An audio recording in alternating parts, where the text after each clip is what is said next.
నా పేరు కోనేరు మురళీకృష్ణ. అక్కిరెడ్డిగూడెం మాది, ముసునూరు మండలం, నూజివేడ్ కాన్స్టిట్యున్సీ. నాకు చేటరాయి మండలంలో సోమవారం గ్రామంలో భూమి ఉంది. నేను 2006లో భూమి కొనుక్కున్నాను. కానీ నేను అప్పటి నుంచి ఇప్పటి వరకు నేను వ్యవసాయం చేసుకుంటా ఉండి, సరే నా ఆర్థిక సమస్యలు, నా ఆర్థిక ఇబ్బందుల వలన మేము భూమి అమ్ముకున్నామండి. 3 నెలల క్రితం అమ్ముకుంటే ఈ భూమి మనకి ఆన్లైన్ రెడ్ మార్క్ పెట్టాం. ఎందుకు పెట్టిందో మాకు తెలియదు. ఏంటని ఎంఆర్ఓ గారి దగ్గరికి వెళ్ళాం. ఆవిడ మొన్న డబ్బులు అడిగిందండి నన్ను. నేను సరే ఈవిడ ఎట్లా చెబుతుందని మాకు మా నూజివేడ్ కాన్స్టిట్యున్సీ పులుసు పారసార్ గారు మినిస్టర్ గారి దగ్గరికి వెళ్ళి కలిసామని. సరే ఆయన ఏదో చెప్పారు. ఆవిడ దగ్గరికి వెళ్ళాం. 5 లక్షలు అడిగారు. 5 లక్షలు అడిగితే 5 లక్షలు ఇస్తే మాకు 1B చేశారు. ఇదండి 1B చేస్తే అడంగులు కూడా చేయాలి అనేది రిజిస్ట్రార్ గారు చెప్పారు. ఎబ్లైన్ లింక్ చేసి 1B అడంగులు 2 తీసుకురండి, మీ భూమి మీ గమనాలుగా రిజిస్ట్రేషన్ చేస్తామని. దానికోసం మళ్ళీ వెళ్ళాం. మళ్ళీ మంత్రి గారి దగ్గరికి వెళ్ళాల్సి వచ్చింది. మళ్ళీ మంత్రి గారు చెప్పానంట. ఆవిడ దగ్గరికి వెళ్తే మళ్ళీ 5 లక్షలు ఇవ్వమంటారు. నాకు అప్పటికే అక్కడ తెచ్చి ఇక్కడ తెచ్చి 20 లక్షల రూపాయలు అప్పు చేశాను. 20 లక్షలు అయిపోయినాయి. నేను దాదాపు 1 ఎకరం భూమి ఖరీదు అయిపోయింది. నేను మళ్ళీ 5 లక్షలు అంటే మేము ఇవ్వలేమండి అని చెప్పినందుకు ఒక బ్యాచ్ని తయారు చేసి 12 మంది, ఈ 12 మంది పేర్లు కూడా ఇవ్వండి. వీళ్ళు నా దాంట్లో 3 ఎకరాల 15 సెంట్లు, మా పక్కన 1963లో కొనుక్కున్నారండి నాకన్నా ముందు ఒక గుడివాడ రెడ్డి గారు. ఆయనది 63లో కొనుక్కుంటే వాళ్ళకి 62 ఏళ్ళు. ఆయన దాంట్లో 4 ఎకరాలు 30 సెంట్లు కలిపి 7 ఎకరాలు 45 సెంట్లు కబ్జా చేసి రాళ్లు బాతి రేతి ఫెన్సింగ్ చేసి 17వ తారీఖు సాయంత్రం ఆవిడ వాళ్ళ పేరు ఆన్లైన్ చేయటం, రిజిస్ట్రేషన్ చేసేయటం. వాళ్ళు 31వ తారీఖు 2వ తారీఖు రేతి ఫెన్సింగ్ చేసేసారు. మేము మంత్రి గారి దగ్గరికి వెళ్ళి ఏంటంటే మాకు ఇట్లా జరుగుతుంది, వాళ్ళని మేము కాకుండా వేరే వాళ్ళతో కూడా అడిగించాం. ఏమవుతే మంత్రి గారికి 50 లక్షలు ఇచ్చాం, ఎంఆర్ఓ గారికి 20 లక్షలు ఇచ్చాం, పారసార్ గారికి 50 లక్షలు ఇచ్చాం, ఎంఆర్ఓ గారికి దాసర ప్రశాంత్ గారికి చేటరాయి మండలం దాసర ప్రశాంత్ గారు అండి ఎంఆర్ఓ గారు, ఆవిడకి 20 లక్షలు ఇచ్చాం. మాకేమవుద్ది, మాకు వాళ్ళిద్దరే చూసుకుంటారు అంతా అనేది చెప్తున్నారండి. మంత్రి గారి దగ్గరికి వెళ్ళి ఇట్లా అంటున్నారండి అని కూడా చెప్పానండి. కానీ ఎన్నిసార్లు వెళ్ళినా కానీ మా ముందు చెప్తానంటున్నారు. ఏం జరుగుతుందో మాకు తెలియట్లా. పంపుదాం ఇవాళైతే వాళ్ళు మా భూమి కబ్జా చేసిన వాళ్ళు అయితే మా వెనకాల మంత్రి గారు ఉన్నాడు. నేను మొన్న ఇప్పుడు 4-5 రోజుల నాడు ఇట్లా ఫెన్సింగ్ వేశారనే ఉద్దేశంతో ప్రెస్ మీట్ పెట్టేవాడు. ఇక నాకు అక్కడ ఎవరో కేసు పెట్టినా కూడా పోలీసులు తీసుకోరు. తర్వాత అసలు ఎవరు ఏదైనా ప్రెస్ మీట్ చెలువు తీసుకెళ్ళి పెడదామన్నా కూడా ఎవరు రావట్లేదు. వాళ్ళ ఇన్ఫ్లుయెన్స్ అలా ఉంది. నేను ఒక సామాన్య రైతుని, నాకు ఎవరు రావట్లేదు.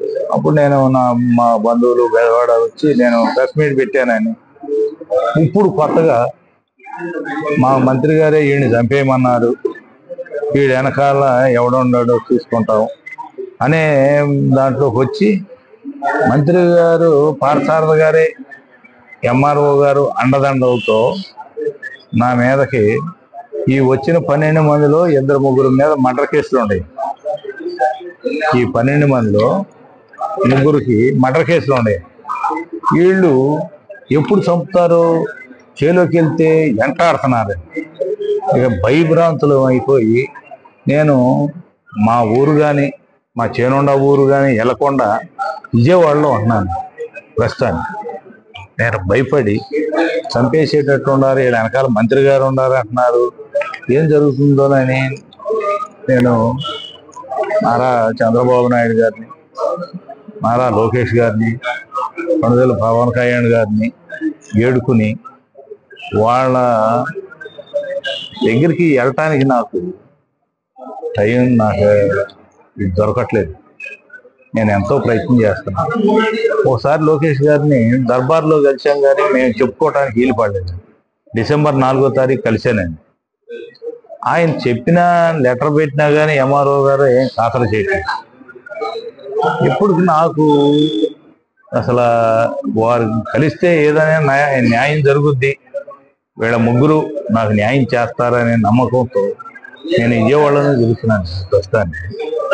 ఏదైనా నాకు కలిసి నా భూమి నాకు వచ్చేటట్టు చేసి, నా భూమి ఆ రెడ్ మార్క్ తీసి నేను అమ్ముకున్న వాళ్ళకి రిజిస్ట్రేషన్ చేస్తే నాకు న్యాయం జరుగుద్దని కోరుకుంటున్నాను.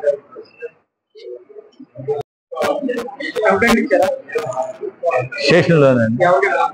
ఇప్పుడు స్టేషన్లో డిఎస్పీ గారికి మేము వెళ్తే తీసుకోవట్లేదు కదండి. మన హైకోర్టు లాయర్ గారితో చాట్రాయి స్టేషన్ ఎస్ఐ గారికి, నూజివేడ్ డిఎస్పీ గారికి, ఏలూరు ఎస్పీ గారికి లాయర్ నోటీస్ ద్వారానే కేసు పంపామండి. ఏం యాక్షన్ తీసుకోలేదు. అసలు ఫోన్ కాదు కదా మా గురించి, ఎవరో వాళ్ళందరికీ వాళ్ళకే ఈ 12 మందికి ఉన్న అండదండలే చట్టం అంతా నడుస్తుంది. రెవెన్యూ డిపార్ట్మెంటు, రాజకీయంగా మంత్రి గారు, మరి పోలీసు వ్యవస్థ మొత్తం కలిసి అండి. మేము ఇచ్చి 20 రోజులు అయ్యిందండి. 20 రోజుల పైన అయింది ఏమండి. ఎఫ్ఐఆర్ అసలు కట్టలేదండి వాళ్ళు. అసలు మమ్మల్ని సరే మీ సమస్య ఏంటి మా ఫోన్ నెంబర్ పెట్టి హైకోర్టు లాయర్ గారితో మేము పంపామండి. నీ సమస్య ఏంటని ఫోన్ చేయట్లేదు. వెళ్తే అసలు మేము ఆ స్టేషన్ కాడికి వెళ్ళే లోపే మమ్మల్ని చంపేస్తారని భయపడుతున్నాం. మేము ఇక అట్లాంటి పరిస్థితుల్లో ఆ గోండా రౌడీయిజంలో మేము వెళ్ళలేక, స్టేషన్కి వెళ్ళలేక హైకోర్టు లాయర్ గారి ద్వారా పంపానండి. కానీ నాకు డిపార్ట్మెంటు న్యాయం చేయట్లా, రెవెన్యూ డిపార్ట్మెంటు న్యాయం చేయట్లా, పోలీస్ డిపార్ట్మెంట్ చేయట్లా, ఇంకా రాజకీయంగా మంత్రి గారు చేయట్లా. తర్వాత రెవెన్యూ డిపార్ట్మెంట్ మాకే అండగా ఉంది, పోలీసులు మాకే అండగా ఉన్నారు, నిన్ను చంపేటి ఖాయం అనే పదాలు చెబుతున్నారు. భయభ్రాంతున్నాయి. నేను జైలుకి వెళ్ళా. దీని వెనకాల మంత్రి గారు ఉన్నాడు, మాకు రెవెన్యూగా ఎంఆర్ఓ గారు ఉన్నారు, సబ్ కలెక్టర్ అయినా మమ్మల్ని ఏం చేయట్లేదు అనేది చెప్తున్నారు వాళ్ళు పబ్లిక్ గా. ఎకరం 10 లక్షల కాడికి అమ్ముకున్నామండి మేము భూమిని. మా భూమి అంటే 7 ఎకరాల 1,70,000, 2 కోట్లు. ఈ 2 కోట్ల భూమి దీనికి వాళ్ళు చెప్పే వర్షన్ ఏంటంటే, మంత్రి గారికి ముందే 50 ఇచ్చేసాం, ఎంఆర్ఓ గారికి 20 ఇచ్చాం, మొత్తం వ్యవస్థ అంతా వాళ్ళే కాపాడటం అని చెబుతున్నారు. మంత్రి గారు పారసారథి గారు, దాసర ప్రశాంత్ గారు, ఎంఆర్ఓ గారు వాళ్ళే చూసుకుంటాం అన్నారు. తర్వాత నేను ఈ ప్రెస్ మీట్ పెట్టాననే ఉద్దేశంతో ఒక 5 రోజులు 6 రోజుల క్రితం నేను ప్రెస్ మీట్ పెట్టాను. ఈ ప్రెస్ మీట్ పెట్టిన కాడి నుంచి చంపేస్తామని తిరుగుతున్నారండి. చంపేస్తాం ఇక నువ్వు అని చేలోకి వెళ్తే, నా చేలోకి మేము వెళ్ళి భయపడి పారిపోయి వచ్చాము. అంటే మా పరిస్థితి ఇవాళ మాకు నూజివేడ్ కాన్స్టిట్యున్సీకి మంత్రి పదవి వచ్చిందని విచారించాలో సంతోషపడాలో మాకు తెలియదు.